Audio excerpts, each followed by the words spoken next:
donc au retour des webinaires Nature Adapt, donc à ceux qui connaissent et aux nouveaux venus.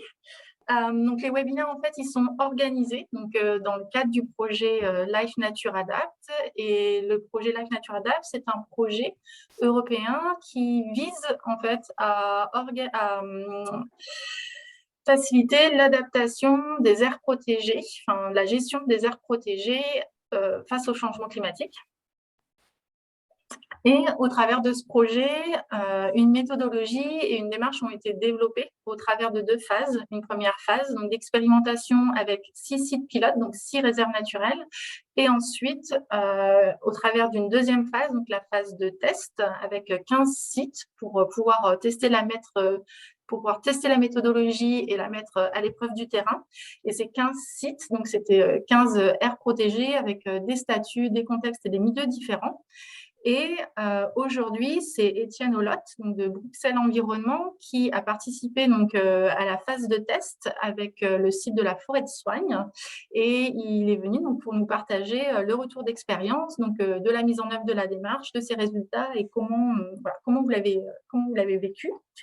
Donc, Étienne, je te laisse la parole et partager ton écran comme petit PowerPoint de présentation. Ok, ça va, merci. Alors, attends, je partage.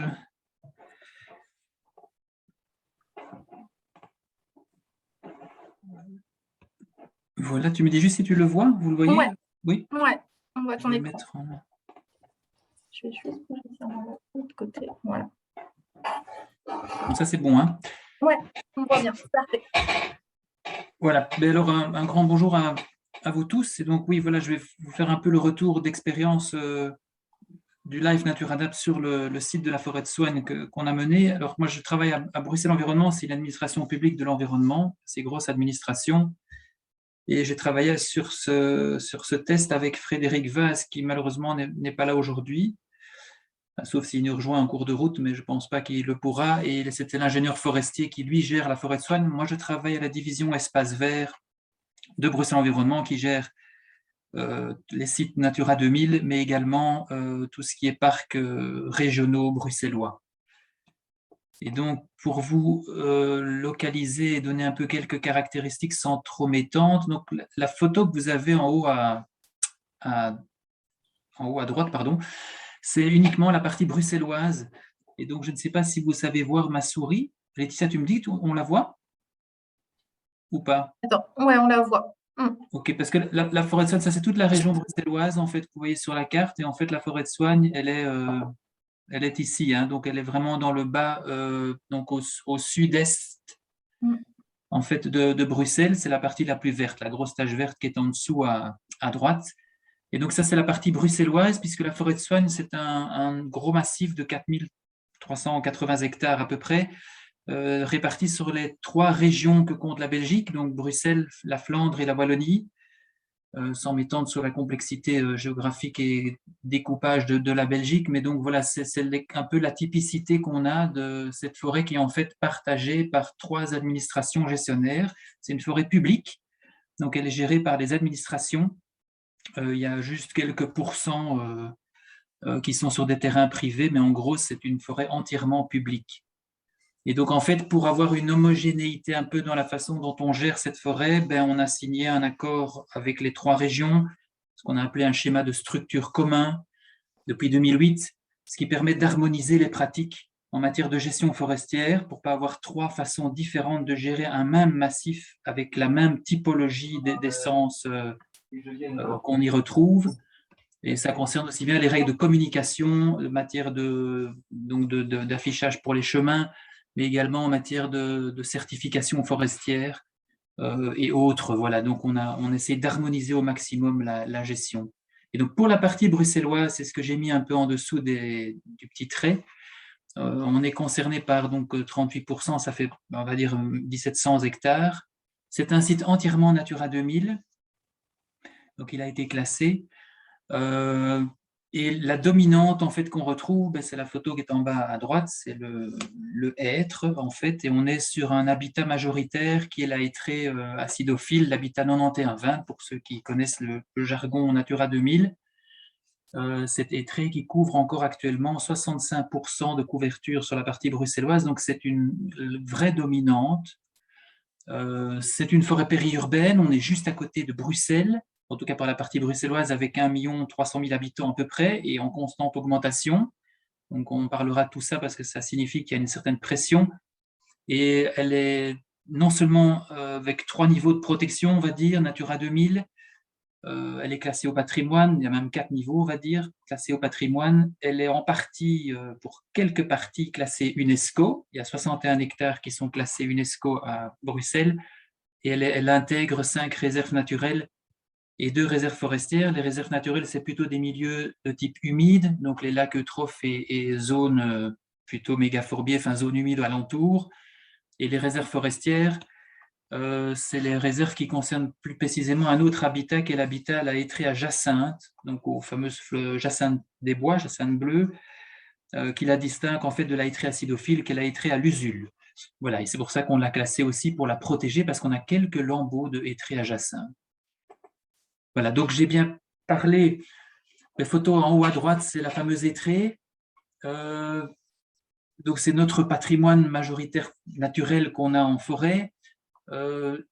C'est pas les arbres en eux-mêmes, enfin, sauf qu'ils ont une typologie très spéciale, puisqu'on appelle la hêtraie cathédrale. Ce sont des fûts qui sont très très hauts, ils peuvent aller jusqu'à 45 voire 50 mètres de hauteur, c'est quand même assez extraordinaire pour des hêtres, et donc ils ont filé en hauteur. On a des âges moyens de 140 ans, ce qui est assez aussi extraordinaire, puisque normalement on peut exploiter le hêtre à partir de 80 ans, donc c'est-à-dire en faire du bois. Ici, nous, volontairement, on a un âge moyen qui est extrêmement élevé, avec des arbres pouvant aller jusqu'à 250 ans, et une productivité exceptionnelle sur ce territoire, puisqu'on est aux environs de 15 mètres cubes par hectare de production annuelle de bois, ce qui est quand même très élevé pour le contexte européen. Mais le patrimoine naturel, c'est aussi le sol, qui depuis la dernière période post-glaciaire, donc depuis 10 000 ans, n'a jamais été cultivé. Donc on a toujours eu une dominante boisée, et le sol n'a jamais été remanié. Donc ce patrimoine est assez unique, les arbres ayant été plantés en fait durant la période autrichienne entre 1710 et 1795. J'ai adapté aux chiffres. Voilà, donc c'était des hêtres qui avaient été plantés par les Autrichiens pour la production de bois, et du bois surtout aussi pour l'ébénisterie et la menuiserie. Ces arbres sont restés, et ça c'est évidemment du grand bonheur, mais donc c'est une forêt qui a été plantée. C'est pour ça que vous avez une forêt qui est en fait écuyenne, donc tous les arbres sont identiques et ont le même âge, ce qui la rend évidemment extrêmement vulnérable aujourd'hui. Ensuite, le deuxième habitat, c'est la Chênaie charmée, 15% en territoire à peu près. Et puis des forêts alluviales, des milieux dits humides, mégaphorbiés, donc avec le cortège que vous connaissez, donc des habitats, on appelle ça des friches humides, avec la reine des prés, le cirse des marais, etc. Donc des habitats avec beaucoup de plantes, végétation luxuriante, et des lacs eutrophes qu'on peut trouver à Bruxelles. Alors au niveau des activités humaines, pour vous présenter un petit peu, la forêt n'est plus une forêt dédiée à la production, elle le sera de moins en moins dans le futur. On pourrait tirer de la forêt partie bruxelloise uniquement ici 8000 m3 de bois par an. On en extrait plus que 4000 et ça a une tendance à diminuer. On est certifié FSC. Le tourisme est extrêmement important. Il a été de plus en plus avec le Covid et le réchauffement climatique. Savoir que c'est un des plus grands espaces verts accessibles au public, ça représente 60% des espaces verts bruxellois, rien que la forêt de Soignes, partie bruxelloise. On a fait un petit test, on a sur certaines parties, on avait mesuré ça sur 80 hectares de forêt, donc c'est un tout petit morceau de la forêt, on a mis des capteurs et on avait à peu près 10 000 visiteurs par hectare par an, sachant que la forêt en fait 1700. Voilà, ça vous donne en fait la fréquentation qui est extrême et qui est devenue d'ailleurs extrême et très problématique, vu la proximité évidemment de la ville avec ce 1 300 000 habitants et l'extrême sensibilité des sols. On a des sols qui sont limoneux, riches, calcaires. C'est pour ça qu'on peut expliquer la grandeur de ces arbres et pourquoi ils produisent autant. Mais néanmoins, ils sont extrêmement sensibles. parce qu'il n'y a quasi pas de pédofaune dans nos sols, en fait. C'est lié à l'acidité aussi. Donc, ça veut dire qu'il y a très peu de vie dans les sols, et donc effectivement la structure des sols est très sensible, et d'autant plus sensible qu'il n'y a pas la possibilité de refaire une structure de sol une fois qu'il est détruit vu l'absence de cette pédofaune. Ensuite, il y a cette forêt morcelée, donc ça c'est une caractéristique, et l'on dit qu'il y a 4 forêts de soigne parce qu'elle est coupée en 4 par les autoroutes, où le transit est extrêmement important évidemment, puisqu'on fait la jonction entre le sud et le nord, et l'Est et l'Ouest, et alors les activités sportives se sont développées d'une façon assez gigantesque, et donc on a évidemment un très large réseau de chemins qui est fait aussi bien pour les randonneurs, donc il y a des circuits balisés uniquement pour les piétons, pour les vélos, pour les chevaux, et maintenant il y a aussi des parties évidemment mixtes, et donc on imagine bien que quand il y a autant de personnes, ben, ça peut générer beaucoup de conflits, et voire même des accidents mortels. On a eu des accidents entre voilà, des activités cyclistes et des chevaux, par exemple, et on en a tous les ans. Alors, pour vous dire un peu comment nous, on fonctionne, donc on a un plan de gestion qui existe depuis assez longtemps, depuis 2003, et en fait, on l'a revu. Donc, on avait déjà anticipé le changement climatique, donc on ne partait pas de zéro, puisqu'on avait intégré, on a revu le plan en 2019 pour intégrer ce changement, et ce plan va être valable pour 24 ans, donc c'est un plan qui est assez long. On y reviendra parce que cette lourdeur peut être problématique, évidemment, quand on veut adapter le plan ou aller plus vite. Et donc, ce plan visait en fait à voir comment on peut mettre en place des méthodes d'exploitation du bois plus douces, donc pour éviter les gros engins forestiers qui évidemment vont compacter et détruire la structure sol, qui est, comme on l'a dit, un de nos patrimoines principaux, et d'aller en fait déjà dans une conversion de la hêtraie. Donc, on va essayer d'atteindre en 2043 une réduction de 15% du couvert forestier par le hêtre. Et donc, on travaille par la futaie qu'on appelle irrégulière par pied. C'est la petite image que vous voyez en haut à droite. En fait, quand il y a une éclaircie, soit parce qu'il y a une chute d'arbres, il y a un chablis, ou soit parce qu'on a simplement enlevé des arbres anciens par exploitation forestière, on va replanter un cortège en fait d'autres essences qui peuvent être le chêne Cécile, le charme, le sorbier des oiseleurs, etc. Et on les met comme ça de façon assez serrée, de manière à ce qu'il y ait une autoprotection en fait des arbres. Et on va évidemment à terme choisir évidemment celui qui aura qu'on va considérer comme un arbre d'avenir. Et donc en fait on remplace progressivement la hêtraie par d'autres essences de cette façon-là. Donc c'est très ponctuel comme impact. On ne fait pas de coupe à blanc, on n'en fait plus du tout. Et on va simplement intervenir par placette. Et évidemment, ce qu'on veut atteindre, c'est ce qui est en dessous, c'est une forêt qui n'est plus écuyenne, donc pas tous les arbres du même âge, et une forêt diversifiée, donc avec une multitude d'autres essences qui vont évidemment, inévitablement modifier le paysage qu'on a l'habitude de voir, donc la fameuse hêtraie cathédrale, et également qui peuvent modifier l'habitat Natura 2000 dont on parlait, mais voilà, tout ça évidemment, c'est pour ça qu'on y va progressivement. Et en fait, le plan prévoit aussi de canaliser le public. On a en fait 6 portes d'entrée qui permettent d'essayer de maintenir le public à un endroit. On a fait certaines études et on a remarqué que la plupart du temps, les touristes en fait venaient pour se balader et entrer dans la forêt, n'allaient pas plus loin que 150 mètres en fait. Donc si on arrive à générer des portes d'entrée qui offrent un certain service, c'est-à-dire pleine de jeux, brasserie, restaurant, activités autres, on arrive à canaliser et à maintenir le public là pour éviter qu'il n'aille trop dans le cœur de la forêt et qui va donc, avec tous les dégâts et les impacts négatifs que ça peut avoir. Et c'est une façon, disons, sympathique, on va dire ça comme ça, tenant compte de la façon de ce que veut le touriste, de pouvoir mieux canaliser et éviter ces impacts. Et enfin, le plan de gestion a prévu la création d'une fondation forêt de soigne, ce qui va à l'inverse de ce que la Belgique pousse, c'est-à-dire la régionalisation, puisque nous, en fait, on a vu que la forêt de soigne couvre 3 régions, on a refait une fondation qui regroupe les 3 régions au lieu de faire l'inverse, et justement pour aller encore plus dans l'homogénéité, dans la façon dont on gère la forêt et dans la façon dont on va la gérer dans le futur face à l'adaptation climatique. Alors, pour vous donner un peu on avait eu l'avantage, nous, dans la démarche, d'avoir eu des études qui avaient été faites par des universités et qui avaient déjà listé les évolutions du changement climatique prévues à l'horizon 2100. Et on a une station climatique qui est à même pas 1 kilomètre de la lisière de la forêt.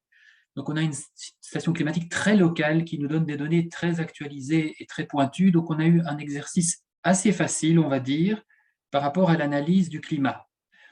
La phase après, diagnostic, vulnérabilité, plan d'adaptation, ça a été la phase à la limite les plus lourdes pour nous. Mais donc ici, vous voyez un peu, comme je pense dans beaucoup de régions, une augmentation selon différents scénarios. Du GIEC, c'est encore les anciens scénarios, mais voilà, donc on sait qu'on va vers une augmentation de la température à peu près de 2,5 à 3 degrés. On voit effectivement des diminutions globales de précipitations, moins 4%, mais ce n'est pas ça qui nous fait peur. Ça nous fait peur, mais ce n'est pas le problème. Le problème, il est dans la répartition des précipitations. Donc, on a plus ou moins 800 mm d'eau par an, donc 800 litres au mètre carré. Mais on voit que pour des saisons de végétation importantes, pour le hêtre notamment, donc avril, juin, juillet, août par exemple, on peut avoir des diminutions de l'ordre de moins 24%. Ça veut dire que la distribution de l'eau est tout autre aujourd'hui que ce qu'on avait auparavant, et le hêtre est une essence qui a besoin d'eau, mais constamment. Donc, ils ne doivent pas évidemment aller pieds dans l'eau, mais avoir besoin d'une humidité constante, ce qui n'est plus le cas aujourd'hui, puisqu'on a des grandes périodes de sécheresse, et donc c'est pour ça qu'il encaisse quand même beaucoup. Alors, bien sûr, tous les autres paramètres sont en diminution, les jours de gel, les jours de neige. On avait encore en 2020-2021 une moyenne sur base des années précédentes de 27 jours de neige par an. On n'en a plus que 19 aujourd'hui. Donc, on voit que ça va très vite quand même en termes de changement. Et les épisodes secs et les épisodes de tempête sont de plus en plus fréquents, avec des tempêtes assez fortes, surtout dans les mois de février-mars. Comme les arbres sont affaiblis, évidemment, ils ont tendance à tomber. Donc, on voit les phénomènes de chablis qui sont de plus en plus importants aussi. Voilà, je ne vais pas aller dans trop de détails sur les paramètres climatiques, mais en gros, c'est une tendance évidemment alarmante, et ça se répercute comme ça. Tous les signes, on les voit aujourd'hui, donc on ne peut plus dire que le changement climatique n'est pas là. On voit les êtres qui dépérissent. Il y a 3 ans, quand il a fait extrêmement sec pendant pas mal de semaines, on s'est retrouvé avec des situations où on se retrouvait dans une forêt comme en automne. Donc les hêtres avaient perdu leurs feuilles, on était à la fin de l'été. Pour revoir apparaître de jeunes feuilles après, en automne, ce qui est assez évidemment anormal. Cette année-ci, ça n'a pas été le cas, mais on voit en fait le dépérissement du hêtre par le fait qu'il dépérit par le dessus ou par des phénomènes de descente de cime, et vous avez l'illustration à droite. Donc en fait, c'est l'arbre qui laisse volontairement mourir ses branches du dessus pour se défendre et éviter l'évapotranspiration trop conséquente, et il refait une cime en dessous, comme on voit l'arbre là-bas au fond, où il y a en fait pas le houppier, mais la masse végétale en fait qui se retrouve en bas de l'arbre, ce qui est un phénomène qu'on observe de plus en plus dans nos hêtres aujourd'hui. Et donc l'étude prévoyait, une étude alarmiste, prévoyait la disparition du hêtre à l'horizon 2100 de l'ordre de 92%, ce qui est carrément énorme. Ça veut dire que tout le paysage de la hêtraie qu'on connaît aujourd'hui pourrait carrément disparaître au profit peut-être d'une autre forêt, et que seuls les hêtres dans les vallons plus humides resteraient sur pied. Alors c'est un scénario très catastrophe, mais c'est clair que on le voit quand même aujourd'hui. Peut-être qu'il est trop catastrophe, on n'atteindra pas les 92%, mais il est clair qu'on va vers une disparition du hêtre. Et on voit également une sensibilité des autres arbres qu'on n'avait pas estimés, dont le chêne pédonculé, qui a tendance aussi manifestement à souffrir aussi tout doucement, vu les épisodes récurrents de sécheresse et de canicule. Et c'est pour ça qu'on préconise aujourd'hui la plantation de chêne Cécile en lieu et place du chêne pédonculé. Et donc, on doit encore analyser est-ce que vraiment le chêne pédonculé n'est plus en station, puisque c'est lui qui est majoritaire aujourd'hui dans les fameuses 15% de chênaies charmées. Et bien sûr, on a des modifications au niveau des conditions des étangs, en termes de température, d'oxygénation, de diminution de hauteur de nappe d'eau, des étangs qui se retrouvent à sec en été, alors qu'on n'avait jamais vu ça auparavant. Voilà, tous les phénomènes sont là pour nous montrer que le changement est là. Alors, quel retour sur le diagnostic de vulnérabilité? Mais en fait, cette démarche Life Nature Adapt nous a permis de remettre un petit peu sur papier, ce qu'on faisait déjà dans le plan de gestion, mais surtout de décrypter un peu plus loin, en fait, voilà, notamment tout ce qui est sensibilité et tout ce qui est vulnérabilité de nos principales patrimoines naturels. Et donc, le tableau que vous voyez à droite, pour nous, a été un tableau qui a été extrêmement parlant, en fait, pour les gestionnaires forestiers et pour tout acteur, d'ailleurs. Je trouve qu'il a l'avantage d'être très parlant. Et par exemple, pour le hêtre, évidemment, on s'est retrouvé dans une vulnérabilité très forte. Donc, ça nous permet vraiment de l'expliquer au travers de cases colorées comme ça. Et je crois que c'est le retour principal qu'on a eu, c'est que c'était une très, très bonne méthode d'aller vite sur un diagnostic, mais chaque fois d'expliquer pourquoi il a une sensibilité, pourquoi il est exposé, etc. Et donc, nous, ça a été un dialogue, en fait, qui a été beaucoup plus facile avec toute une série de personnes en utilisant ce tableau-là. Alors, en fait, ça nous a permis aussi de mieux comprendre des phénomènes auxquels on aurait peut-être accordé moins d'importance. Voilà, est-ce qu'il y a une adaptation phénotypique en cours, voire génotypique qui va arriver? Nous aussi faire comprendre qu'il n'y a pas que le changement climatique qui est là, il y a on appelle ça les effets cocktails, effets interactifs complexes. Je prends l'exemple ici, vous voyez la petite image à droite. En fait, les scientifiques nous avaient annoncé une disparition du hêtre progressive jusqu'à 92%, comme je l'ai dit, à l'horizon 2100. Et en fait, depuis 2005, comme s'ils voulaient contrecarrer l'avis des scientifiques, le hêtre se régénère naturellement, mais massivement, depuis 2005. Donc c'est assez marrant parce que c'est comme s'il réagissait au fait que, et voilà, il réagit, mais c'était en fait quelques années après, on avait sorti le diagnostic scientifique. Donc il va à l'encontre en fait des conclusions qui sont très négatives. Alors pourquoi?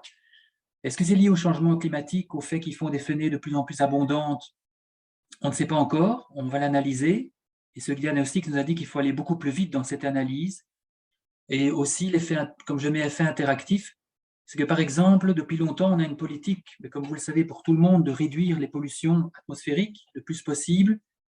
Et dans ce cas-ci, par exemple, on pense qu'il y a, suite aux diminutions notamment des taux d'oxyde d'azote, en fait, on a une meilleure activité mycorhizienne au niveau des sols, ce qui pourrait libérer beaucoup plus de matière minérale pour les hêtres et ce qui pourrait expliquer leur régénération naturelle.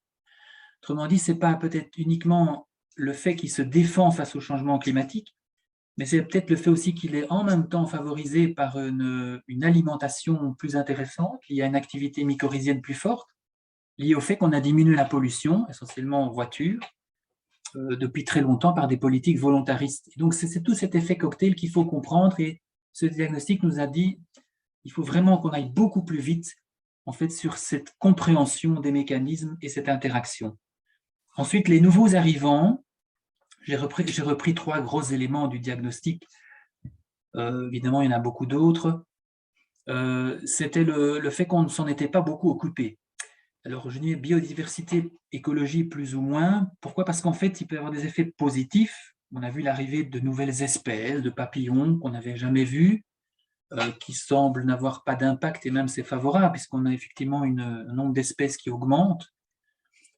Mais par contre, effectivement, là, tous les nouveaux arrivants qui peuvent être préjudiciables pour notre forêt. Donc, par exemple, on voit une évolution très forte, ce n'est pas un nouvel arrivant, mais par exemple, on voit une évolution très forte de la suie de l'érable suite au réchauffement climatique. C'est des phénomènes voilà, qu'on n'avait pas vus avant. Donc, c'est une activité du champignon qui est beaucoup plus forte qu'avant.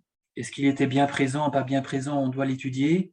Mais donc, c'est aussi les espèces invasives, évidemment, qui arrivent, pour lesquelles on n'a aucune étude, aucun monitoring. Et donc, le diagnostic nous a fait dire qu'il est grand temps qu'on aille beaucoup plus vite sur la compréhension de l'écologie de ces nouvelles espèces pour anticiper l'impact éventuellement négatif qu'elles pourraient avoir sur nos habitats. Et enfin, le diagnostic de vulnérabilité, nous, on n'a pas voulu aller trop loin sur trop d'éléments analysés. Et en fait, on a peut-être été un petit peu paresseux, mais simplement qu'on a tenu compte des éléments naturels pour lesquels on avait le plus de données. Donc, tout ce qui était hêtré, chêné, charmé, on avait beaucoup d'éléments. Tout ce qui était, par exemple, les hauteurs de nappe, donc tout ce qui est piézomètre, etc., analyse de l'eau, ça, on avait énormément d'éléments aussi. Tout ce qui était activité de gestion, activité touristique, on a une certaine maîtrise dessus. Donc, on a visé plutôt ces 6-7 éléments-là. Je ne les ai pas tous cités, mais voilà, j'en ai cité 5. Pourquoi? Parce qu'on avait les éléments, on avait l'expertise, et donc ça nous permettait de vraiment faire un bon diagnostic de vulnérabilité par type d'habitat. On n'a pas été ciblé une espèce, c'était beaucoup trop compliqué, on a plutôt travaillé par grand type d'habitat, genre la hêtraie acidophile, en prenant en plus des espèces dominantes, enfin voilà, pour avoir vraiment un diagnostic qui reflète la plus grande partie de la forêt et pas sur un cortège ou une espèce bien spécifique pour lequel d'ailleurs on n'avait pas assez de données. Donc on a choisi cette méthode-là pour aller aussi, vu le nombre de jours limité, pour aller un peu plus vite aussi dans le diagnostic, mais avoir quelque chose qui a un impact et un effet multiplicateur assez intéressant, puisque si on travaille sur la hêtraie, c'est 65%. Donc on sait que sur cet habitat-là, le diagnostic et le plan d'action vont avoir un effet vraiment significatif. Et le plan d'adaptation qui a été généré à l'issue de ce diagnostic, mais voilà, il faut bien être clair que en 50 jours, on n'a pas un plan d'action révolutionnaire non plus. Et je pense que ce n'était pas le but de ça. Mais le diagnostic, comme je l'ai dit, nous a fait comprendre qu'il faut aller beaucoup plus vite. Donc, on n'a pas 24 ans comme le prévoyait le plan de gestion. Et le premier axe du plan d'adaptation, c'est de dire qu'il faut qu'on accélère et que c'est en déant les 10 ans. On doit avoir vraiment accéléré toute la métamorphose et la meilleure compréhension de tout ce qui se passe au niveau de notre forêt. On n'a pas le temps d'attendre encore 14 ans en plus pour arriver au terme de 2043. Donc voilà, ça c'est une grosse action. Et il ne faut pas croire que c'est simple. Ça veut dire qu'on doit accélérer le processus de conversion, de modification de la structure du peuplement. Donc ce n'est pas des actions simples et il faut expliquer ça aux forestiers, leur dire qu'on va devoir mettre les bouchées doubles et aller plus vite. Donc il faut voir que dans le point 1, ça ressemble à une ligne très simple, mais l'accélération des actions, c'est loin d'être évident sur le terrain. Ensuite, c'est comprendre mieux les mécanismes d'adaptation naturelle, j'en ai parlé. Pourquoi une régénération naturelle tout d'un coup depuis 2005, qui est très importante et qui continue à l'être? Est-ce qu'on a vraiment une adaptation phénotypique du hêtre? Est-ce qu'il va être adapté, en tout cas pour les jeunes qui arrivent, est-ce que les jeunes arbres vont être mieux adaptés que les anciens? Tout ça doit être beaucoup mieux compris.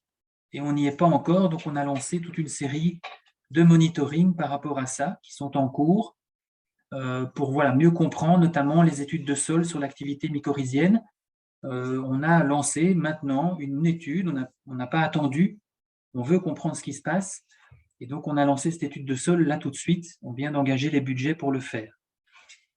Ensuite, toutes les nouvelles actions, on s'est rendu compte que ce n'est plus uniquement un débat entre forestiers.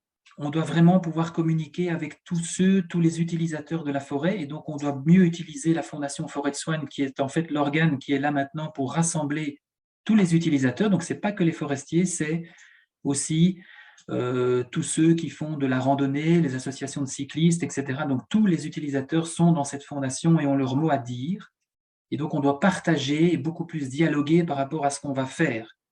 Quand ils voient qu'on coupe et qu'on replante autre chose comme arbre et qu'en fait on va tout doucement vers une détérioration de cette fameuse hêtraie cathédrale, on peut avoir des réactions très vives de certaines personnes jusqu'à l'enchaînement de certaines personnes aux arbres, pour pas qu'on les coupe. Donc il faut vraiment qu'on puisse anticiper ça et aussi savoir leur faire comprendre que par exemple quand il fait très chaud, on ne va plus en forêt. Pourquoi? Parce que le hêtre, comme je vous l'ai dit, a tendance en fait à faire sa descente de cime et parfois laisse tomber des branches volontairement en plein été quand il fait 35 degrés sans avoir un kilomètre de vent, il n'y a pas de vent, et on a des accidents comme ça qui sont générés par des chutes de branches où l'arbre en fait laisse tomber une partie de son houppier volontairement pour ne pas mourir complètement, et on retrouve des branches, mais quand on a des arbres qui font 50 mètres de haut, les branches sont quasi des petits arbres et ça tombe sur les chemins avec des cyclistes qui roulent en dessous, et donc on doit interdire l'accès en plein été. Vous imaginez pour une ville comme Bruxelles, comment expliquer aux citoyens qu'on va interdire l'accès alors qu'il fait mourant de chaud dans la ville pour des questions de sécurité. Voilà, donc on doit recommuniquer autrement et arriver à dire aussi maintenant pour les incendies, voilà, qu'on doit parfois fermer certaines parties qui sont à haut risque. Et c'est toute une nouvelle communication qu'on doit faire, une nouvelle éducation, sensibilisation du citoyen. Et c'est en fait ma ligne que j'ai mise, Steward de la forêt de Saône. On va en fait s'inspirer de ce qui existe à Fontainebleau pour voir si on ne peut pas en fait générer d'autres profils que simplement des gardes forestiers ou ouvriers forestiers, pour avoir des sensibilisateurs en fait à toutes ces thématiques-là. Donc monitoring, sensibilisation et opportunités économiques. Mais on n'a pas attendu non plus, on a déjà mis en place certaines choses. Fermer la chaîne de valeur du bois, c'est en fait lié au réchauffement climatique et aux effets cocktails liés à la compaction du sol qui peuvent être générés par les engins forestiers. On va vers des méthodes plus douces.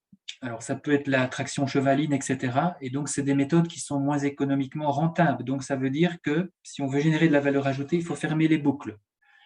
Et donc, ça veut dire recréer des métiers qui n'existent plus, transformation, première transformation, menuiserie, etc. à Bruxelles. Et donc, on a une coopérative qui existe maintenant, il faut essayer de la consolider, qui valorise le bois au lieu que ce bois ne parte dans toute une série de pays autres, voire de continents, puisqu'on sait que beaucoup de nos bois se retrouvent en Chine pour être manufacturés et puis nous reviennent après sous forme de meubles. Voilà, donc on en est vraiment dans des logiques comme ça. Et on a lancé récemment une pépinière locale de chêne Cécile, parce qu'il faut savoir qu'il faut anticiper aussi, c'est comme la demande énergétique, c'est que tous les gestionnaires qui veulent agir sur le fait qu'ils se rendent compte peut-être que le chêne pédonculé n'est plus trop en station, tout d'un coup, on ne peut plus trouver nulle part ou quasi plus le chêne Cécile en pépinière. Donc on a une pénurie en fait de pépiniéristes et de chênes, et donc on est occupé, nous, à refermer la boucle aussi, donc économie circulaire, pour essayer de reproduire nous-mêmes nos propres plans. Et enfin, mieux comprendre les tabous. Le débat sur la translocation, le fait de pouvoir accepter de nouvelles espèces, était d'anticiper et de voir comment réagissent certaines espèces au changement climatique en les plantant dès aujourd'hui. Pour l'instant, c'est très peu, voire pas du tout accepté par nos forestiers. Donc, il faut vraiment qu'on puisse parler de ça. Soit les espèces arriveront d'elles-mêmes, ça c'est une chose, mais il faut pouvoir voir comment elles se comportent, notamment par rapport aux invasives, mais également le fait, est-ce qu'on n'irait pas plus vite en amenant des espèces et en faisant des essais. C'est quelque chose qui est tabou et pour lequel on n'a pas encore pu mettre en place des choses, donc on travaille là-dessus aussi. Voilà. Comme j'ai dit, ce n'est pas révolutionnaire, mais c'est quand même des actions qui se mettent en route dès maintenant, donc on va beaucoup plus vite que prévu. Et c'est surtout quelque chose qui s'intègre bien au plan de gestion qui existait déjà auparavant. Et ça, c'est j'ai presque fini, voilà mes retours d'expérience.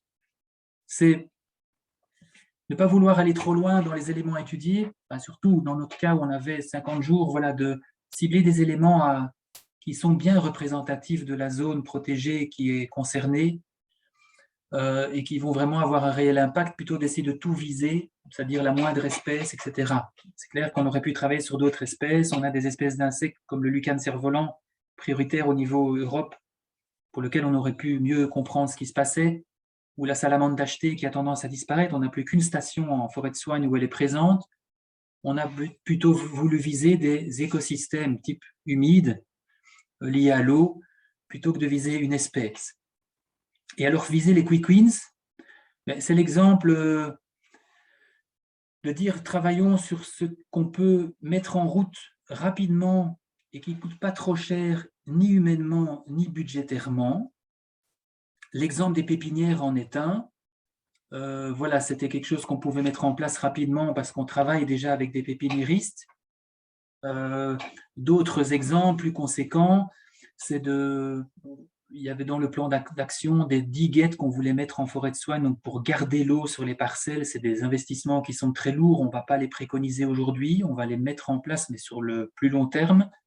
Ou alors la reconnexion via des écoducs pour essayer de démorceler en quelque sorte le massif et le rendre plus résilient. Mais vous savez qu'un écoduc, voilà, comme je pense tout le monde le sait, ça coûte des millions, ça demande d'arrêter des autoroutes, donc c'est quelque chose qui est extrêmement lourd à mettre en place, et donc c'est pas ça qu'on vise en premier. Pourquoi ? Parce que les quick wins, pour nous, montrent déjà ce qu'on fait, Et pour l'éducation du public et du politique, c'est extrêmement important de le faire pour montrer le côté visuel des choses, montrer qu'il y a des choses qui se passent en forêt liées au changement climatique et qu'on met des solutions et qui sont visibles très rapidement. Ça permet vraiment de sensibiliser le public et nos gestionnaires aussi. Et donc, le deuxième point, c'est stress et positivisme. Si on veut être soutenu par le politique, d'autant plus qu'on a, nous, comme je l'ai dit, une forêt qui est publique, ben, il ne faut pas tout le temps retaper sous le clou en disant que la forêt est en train de mourir, le changement climatique va nous faire disparaître cette étrée cathédrale. Il faut rendre le discours plus positif aussi et dire qu'on voit déjà une adaptation du être, une régénération naturelle qui arrive. Donc, ça va pouvoir arriver avec quelque chose d'un peu plus positif parce que le politique ne peut pas entendre que du négatif et notamment mettre en avant les opportunités économiques ou les opportunités qu'on pourrait avoir à mieux comprendre ce qui se passe dans la forêt. Et donc, c'est pour ça qu'on a pu, nous, dégager rapidement des budgets par des messages, en fait, qu'on a dû retravailler et qui ne sont pas uniquement alarmistes. Donc, c'est comme ça qu'on a pu vendre, en fait, notre plan d'adaptation et déjà dégager quelques centaines de milliers d'euros pour mettre en place déjà les premières actions liées du plan d'adaptation, notamment en termes d'études et autres actions. Et enfin, exploiter au maximum le plan de gestion. Il faut savoir que notre plan, il a été adopté pour 24 ans. Le plan de la forêt de Soignes, c'est 1000 pages. C'est un plan de gestion multifonctionnel, donc qui doit être approuvé par toute une série d'instances, aussi bien le patrimoine que la nature, et par toute une série d'administrations, y compris par le gouvernement bruxellois. Donc vous imaginez la lourdeur du processus. Donc pour nous, il était impensable de revoir le plan tel qu'il est. Par contre, de l'exploiter, d'aller voir entre les lignes ce qu'on peut exploiter, c'était notre façon de faire pour glisser justement toutes les nouvelles actions qu'on a identifiées dans le cadre de la démarche Life Nature Adapt. Et ça nous a permis vraiment de ne pas devoir repasser devant les instances officielles au vu d'avoir un accord, ce qui peut prendre parfois 1, 2, 3 ans avant d'avoir une approbation officielle du changement du plan. Et donc voilà, nous on a plutôt opté pour ça et je pense que peut-être beaucoup de personnes parmi vous peuvent se retrouver dans le même genre de situation. Si le plan ne le prévoit pas, s'il ne prévoit aucune mesure d'adaptation, ça c'est plus problématique.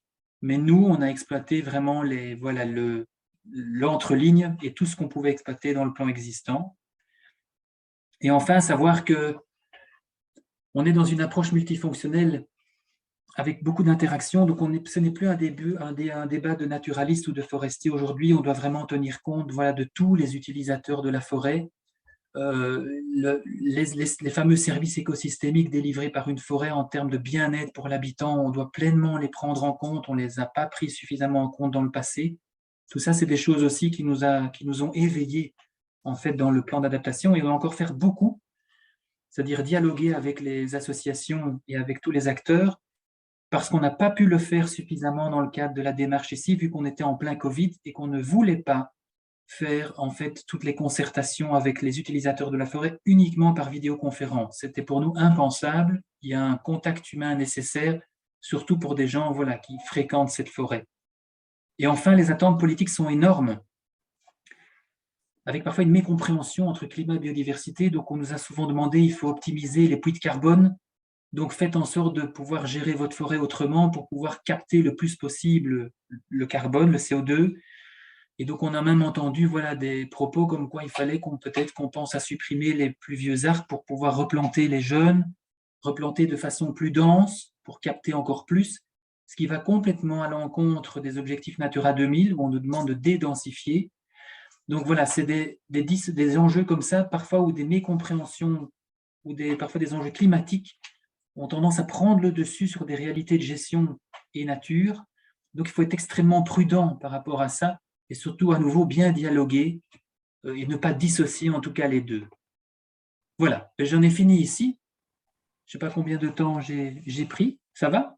Oui, ça va. On a une petite demi-heure du coup pour des questions et des échanges. Donc, je vois qu'il y a déjà quelqu'un qui a levé la main. Donc, on peut prendre la première question. Allez, c'est parti. Donc, vous pouvez poser des questions sur la démarche en elle-même, sur les résultats, sur le site d'Étienne. Enfin, voilà, ce que vous avez envie de savoir.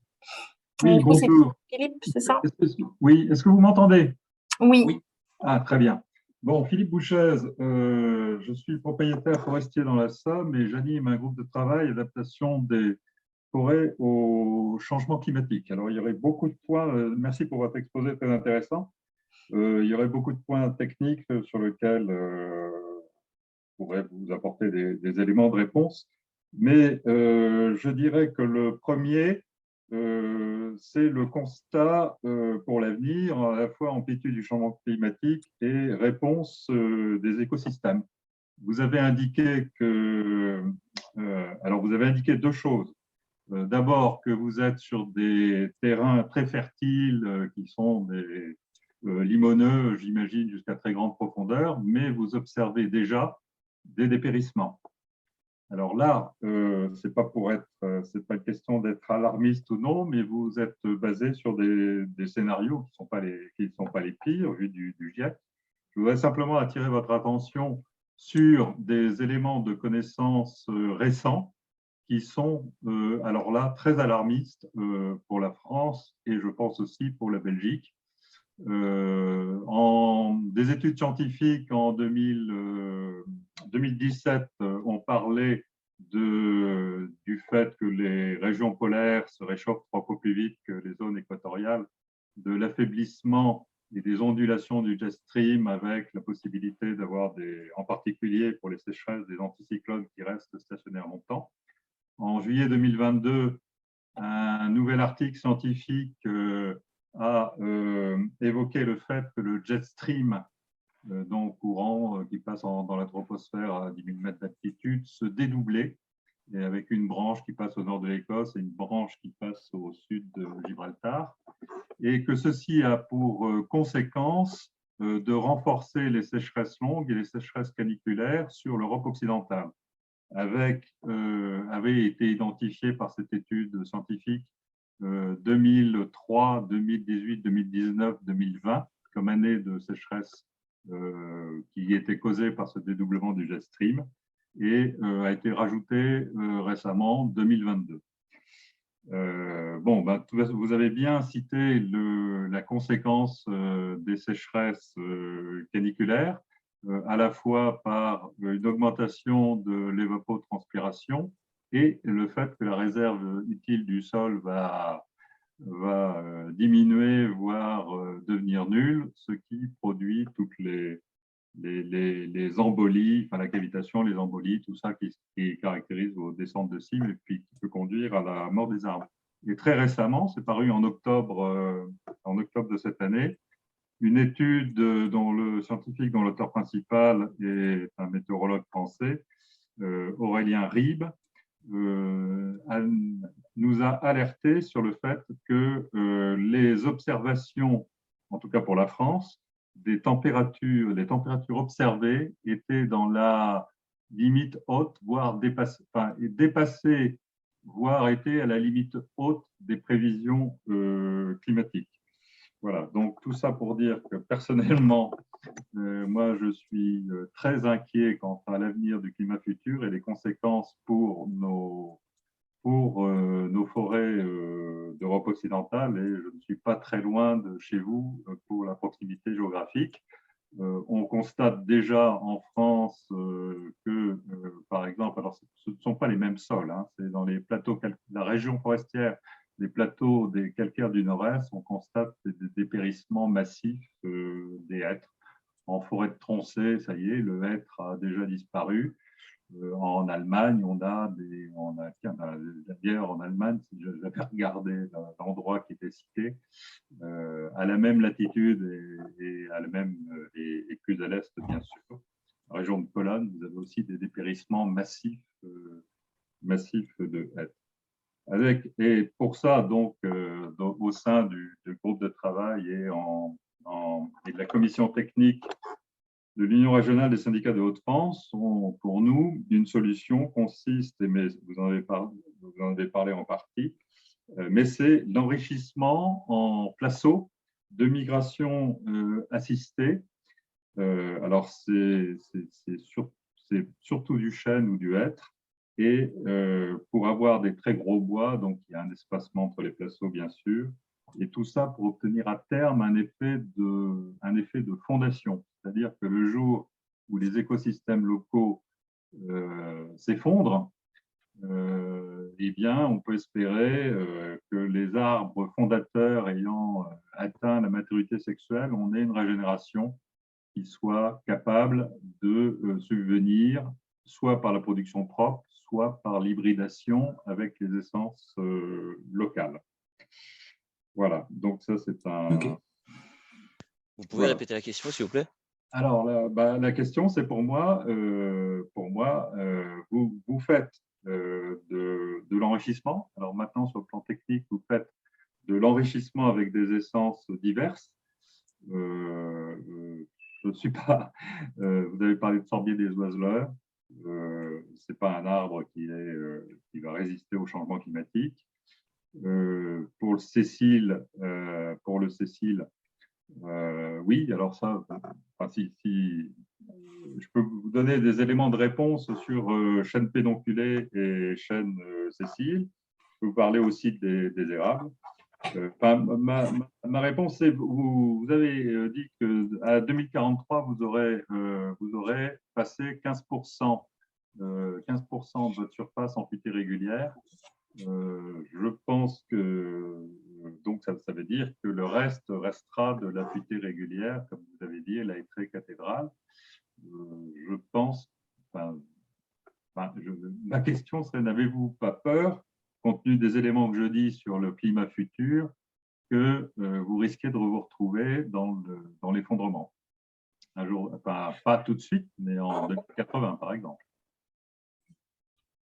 Ah oui. Ouais. En fait, le débat est hypersensible chez nous parce que la notion de hétrée cathédrale, comme je l'ai évoqué, en fait, c'est une notion tout à fait sentimentale, on va dire. C'est parce que c'est le faciès des hêtres qui est comme ça et on l'a dénommé comme ça. Et en fait, il y a un côté sensibilité citoyenne et patrimoniale qui est énorme là derrière. Et c'est clair que nos objectifs ne sont peut-être pas très ambitieux parce qu'on sait que ça risque d'aller beaucoup plus vite dans le dépérissement du hêtre, mais on doit tenir compte de l'attachement en fait de la région à sa hétrée, à son faciès, à sa hétrée cathédrale. Et en fait, voilà, quand on a dû élaborer le plan de gestion, vous imaginez bien que ça a duré presque, je crois, plus de 2 ans et demi, les négociations, parce que voilà, eux ne veulent pas entendre en fait que cette hétrée cathédrale, qui est quand même unique, va disparaître. Voilà, ils ne veulent pas le voir comme ça. Et c'est pour ça qu'on parle tout doucement, même nous, de chaînée cathédrale, parce qu'ils ont demandé voilà, qu'on regarde les alternatives. Donc, alors, ça, pour un forestier, ça ne veut rien dire du tout, ou très peu, si ce n'est qu'on voit à quoi ça ressemble. Mais la chaînée cathédrale, enfin voilà, c'est juste parce qu'il faut garder le terme cathédrale, mais je veux dire, on va pas pouvoir reproduire les mêmes faciès qu'on a aujourd'hui avec le hêtre. Et donc, c'est une question qui a été posée. Tous les forestiers sont convaincus que ça risque d'aller beaucoup plus vite, comme vous l'avez dit, par rapport au scénario, qui risque d'être beaucoup plus négatif que ce qu'on a mis. Mais on doit vraiment essayer de travailler avec cette notion-là et essayer de le préserver le plus longtemps possible. Donc voilà, nos chiffres ont été élaborés un peu en tenant compte de cette sensibilité-là. On a peut-être tort, on n'a peut-être pas. Voilà, c'est clair que ça risque d'aller plus vite. Moi, je vous rejoins tout à fait. Et les forestiers en sont conscients aussi. Mais il y a un côté sentimental et patrimonial là derrière qui est extrême. D'accord, mais pour la hétrée cathédrale, le réchauffement climatique va nous créer des tempêtes de plus en plus violentes. Et la hétrée cathédrale, elle présente un grand risque de se retrouver par terre du jour au lendemain. Oui, tout à fait. Alors que quand on peut aussi cultiver des arbres avec des faciès beaucoup plus résistants vis-à-vis des tempêtes. Voilà. Du coup, c'est ce que… Oui. On va… Ouais, je me permets d'intervenir, Laetitia, parce qu'il y a des questions dans le chat. Oui, c'est ça. Voilà. Ouais. Merci, Christine. Voilà. Alors, je ne sais pas si… Ouais, alors je te les lis et puis, Étienne et Laetitia, je vous les lis. Il y a Kevin qui demande, en fait, quels sont les messages positifs pour passer au-dessus des impacts et voir les opportunités et les déclencher. Une autre question qui rejoint un peu, oui, comment œuvrer localement pour entamer un travail afin de favoriser une nature résiliente au changement en cours? Et puis, il y en a d'autres, mais voilà. Et il y a Ségolène aussi qui a levé la main depuis un moment. Ouais, voilà, c'est ça, c'est ce que je voulais essayer d'introduire. On peut peut-être du coup répondre aux deux petites questions et ensuite Donner la prendre parole les à questions de Ségolène. Ségolène. On fait comme ça? Et tu peux rappeler la première question, c'était la communication, c'est ça Oh, ouais, c'était surtout, en fait, c'est quel message positif, en fait, pour passer au-dessus des impacts et voir les opportunités et les déclencher. C'est ça. Mais le message positif, d'abord, c'est la communication vis-à-vis du citoyen. En fait, il y a très peu de personnes qui comprennent ce qui se passe aujourd'hui. Et nous, c'est pour ça que j'avais mis une petite photo de la journée de la forêt de Swan. On organise de plus en plus de journées comme ça de sensibilisation pour éduquer le citoyen à ce qui se passe. Parce qu'il ne comprend pas et il ne voit pas nécessairement les changements qui sont occupés à s'opérer liés au changement climatique. Et donc, cette communication-là, en fait, on ne peut pas faire une communication positive sur le fait que le être risque de disparaître. Voilà.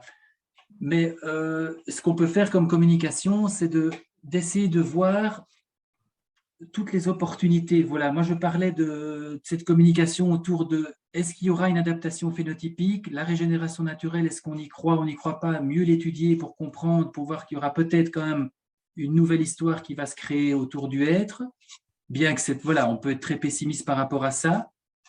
D'essayer de sensibiliser le citoyen au fait qu'on va aller vers un autre faciès forestier, de l'intérêt aussi d'avoir une forêt en fait diversifiée pour le cortège d'espèces que ça peut amener ou que ça peut recréer, pour l'ambiance forestière, on y tient beaucoup, donc on a joué beaucoup sur ce jargon-là, parce que voilà, une forêt inéquienne, donc d'âges différents et diversifiés, ben voilà, ça a beaucoup aussi, amène beaucoup de plus-value à plein de points de vue. Et ça, c'est pour moi voilà, des messages qu'on peut faire passer qui sont globalement assez bien compris.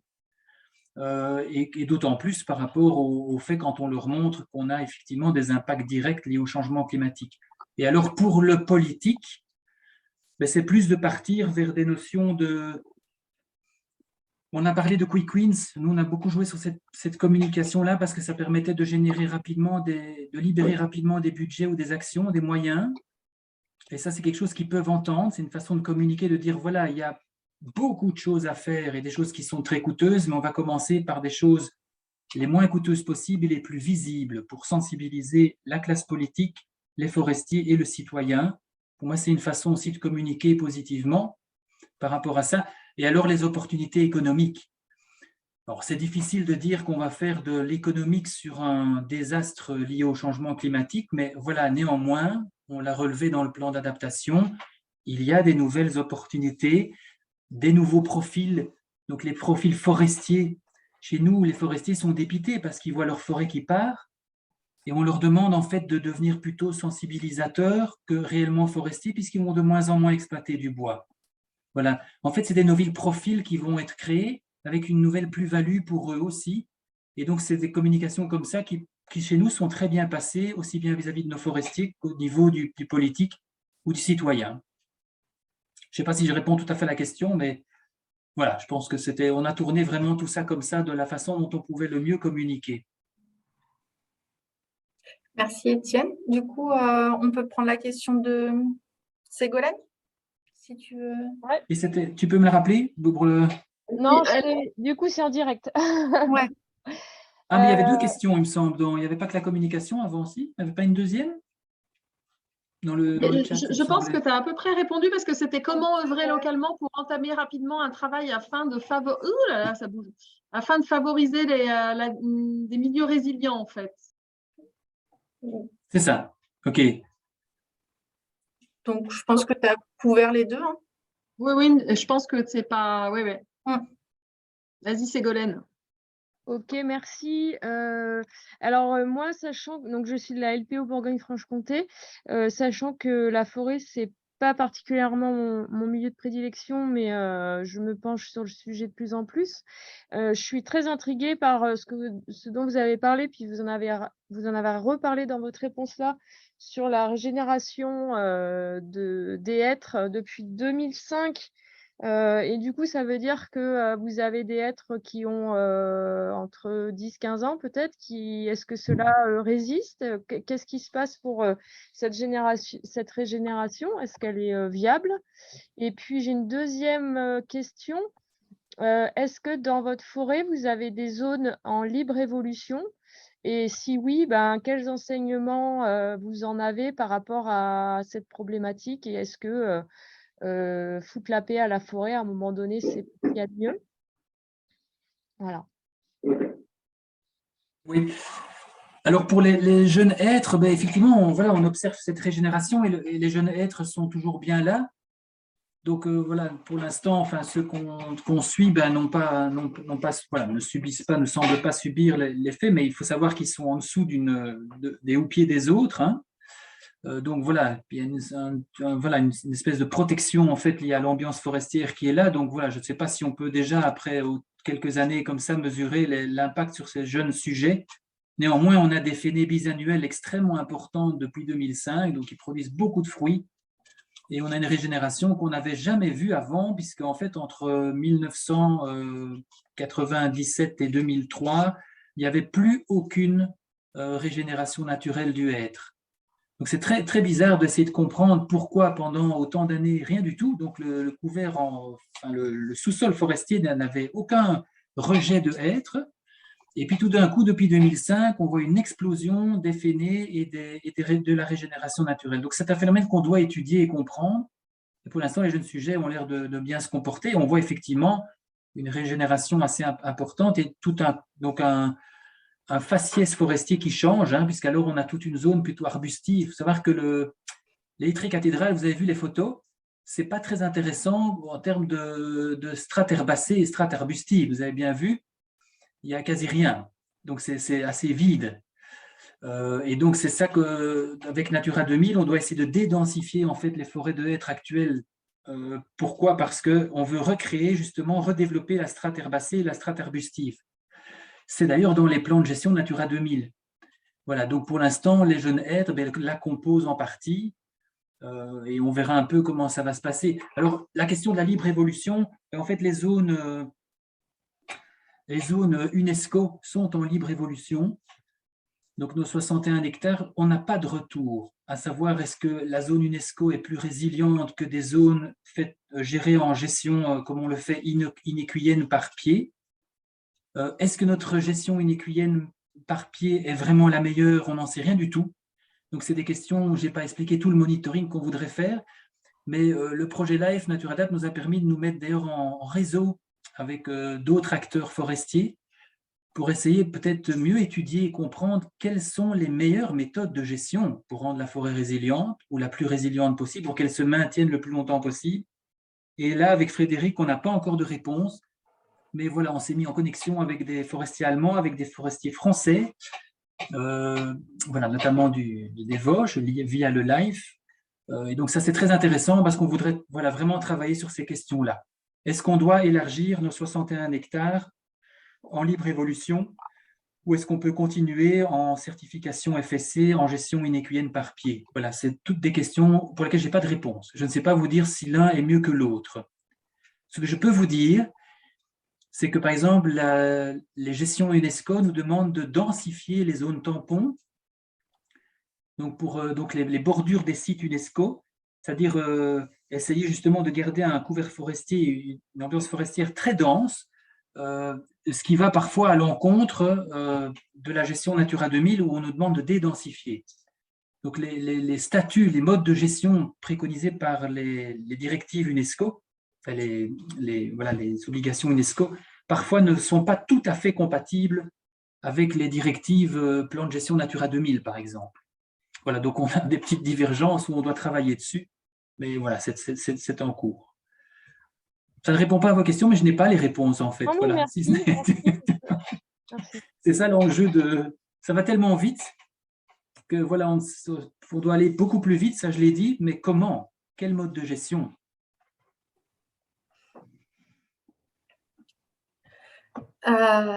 Merci Étienne. D'autres questions dans le chat peut-être? Ouais. Si on a un peu de temps. Il y a Gaël qui posait des questions sur le monitoring et les suivis, en fait, et sur les suivis engagés pour évaluer les effets du changement climatique. En fait, qui posait la question de quels indicateurs, quels protocoles tu avais choisi, Étienne, et est-ce que ces informations sont accessibles quelque part? Donc, j'ai moi répondu que ton diagnostic de vulnérabilité de ton plan d'adaptation était disponible en ressources déjà pour aller voir un peu dans le détail tout ce que tu avais fait. Mais peut-être, je ne sais pas si tu as une réponse pour ça. Pour les autres monitorings qu'on met en place, c'est ça? Ouais, sur le changement climatique, en fait, pour évaluer les effets du changement climatique, quels indicateurs tu as utilisés ou quel protocole tu as choisi? Est-ce que tu as choisi, est-ce que vous avez des protocoles justement pour suivre les effets du changement climatique sur l'ITRE et où est-ce qu'on peut se renseigner sur tout ça? Ok, parce que en fait, on a le schéma de monitoring qui nous permet global, qui nous permet de suivre en fait l'état de conservation de nos habitats. Hein. Donc déjà, on voit les changements et ça, on le fait tous les 6 ans. C'est des reportings obligatoires à la Commission européenne, par exemple. Et on a un schéma de monitoring régional qui est adopté avec des protocoles derrière, mais c'est plutôt le suivi des espèces. Ça, c'est déjà là. Par contre, les nouvelles études de sol, là, le protocole, il existe. Ça, je peux vous l'envoyer pour l'activité mycorhizienne. Donc, on le met en route maintenant. Donc, ça, on a mis un protocole qui nous permet de mieux, via des sondages ponctuels, d'essayer de mieux comprendre l'activité mycorhizienne et tout ce qui est suivi des hauteurs de nappe d'eau. Donc, tout ce qui est lié à la thématique de l'eau, ça, on a effectivement un protocole qui est existant.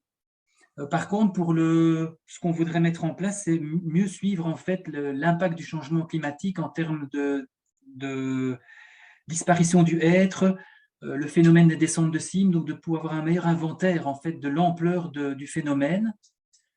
Et ça, c'est pas du tout encore mis en place. Donc, on a toutes les autres actions, les protocoles doivent être encore élaborés. En fait, nous, on ne fait pas les monitorings nous-mêmes, on les sous-traite majoritairement à des universités. Donc, moi, j'ai aucun souci à vous transmettre ce qu'on met déjà en route. En tout cas, pour tout ce qui est suivi de la thématique de l'eau et le sol, le schéma de monitoring, il est aussi tout à fait public.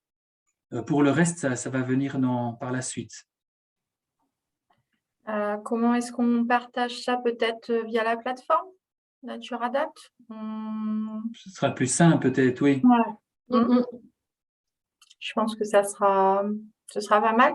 J'ai vu qu'il y avait Kevin aussi qui avait mis le lien vers un site pour les espèces, en fait, pour l'évolution, la répartition des espèces, pour le choix, justement, éventuel quand on replante, quand on veut changer un peu d'espèce.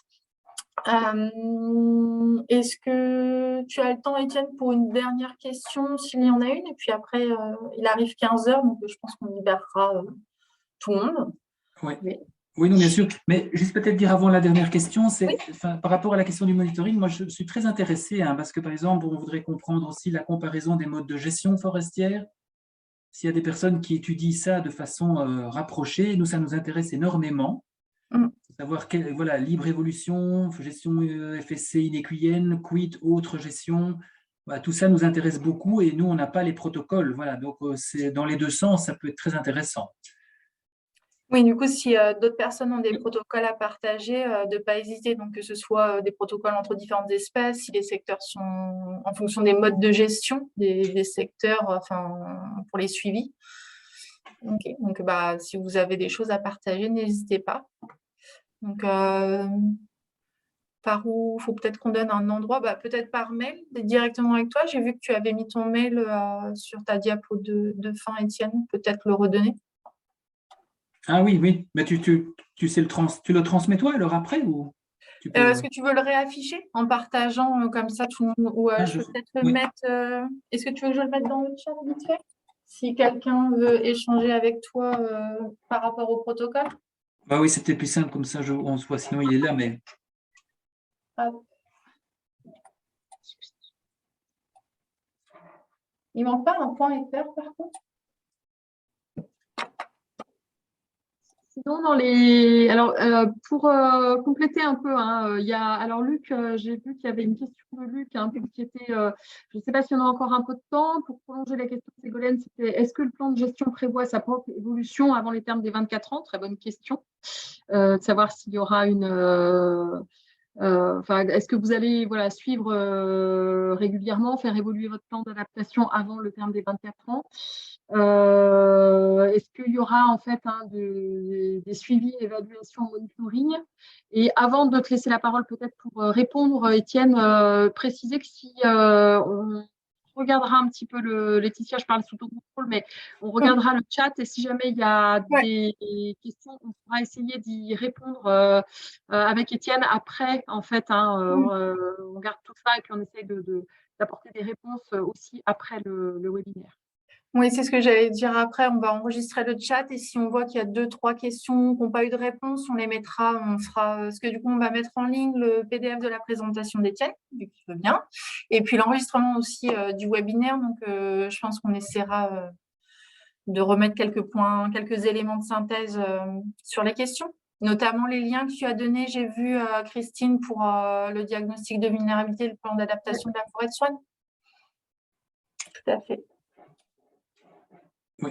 Et pour la réponse juste pour le plan de gestion, comme je l'ai dit, la machine administrative est tellement lourde qu'on ne compte pas revoir le plan de gestion aujourd'hui. Ce n'est pas du tout dans les objectifs.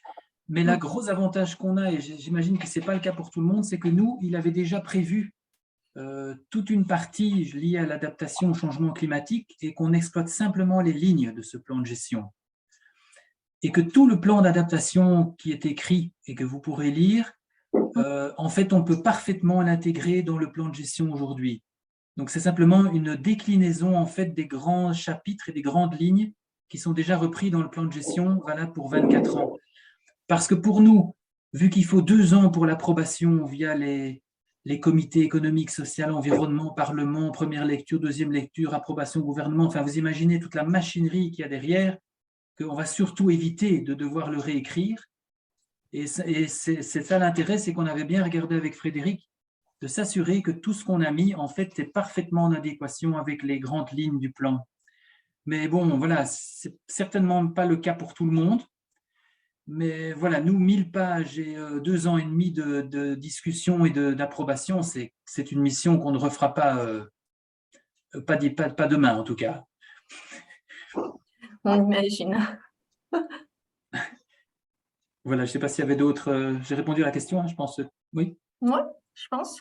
Après, il y avait d'autres questions, mais est-ce que je pense qu'on comment fait-on? Parce qu'il est 15h, on a été jusqu'à 15h. Il y a Ségolène qui disait que voilà, ça mériterait plus de temps d'échange et c'est pas faux.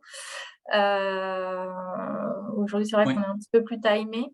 Il y a des questions qu'on transmettra au pôle forêt du coup d'RNF par rapport au PSDRF et donc aux pistes de réflexion voilà, sur les suivis dendrométriques avec un comparatif vis-à-vis des différentes réserves. Donc on transmettra bien cette question parce que personnellement, je ne peux pas y répondre. Toi non plus, Christine. Donc, on transmettra à Flavien et à Eugénie. J'essaierai d'avoir une petite réponse et du coup, on fera ça dans la petite synthèse. Un dernier message dans le chat. Il y avait sur la concertation aussi. Oui. Il y a une petite question sur la concertation, si vous aviez pu faire de la concertation, effectivement. Mais en fait, ça on l'avait...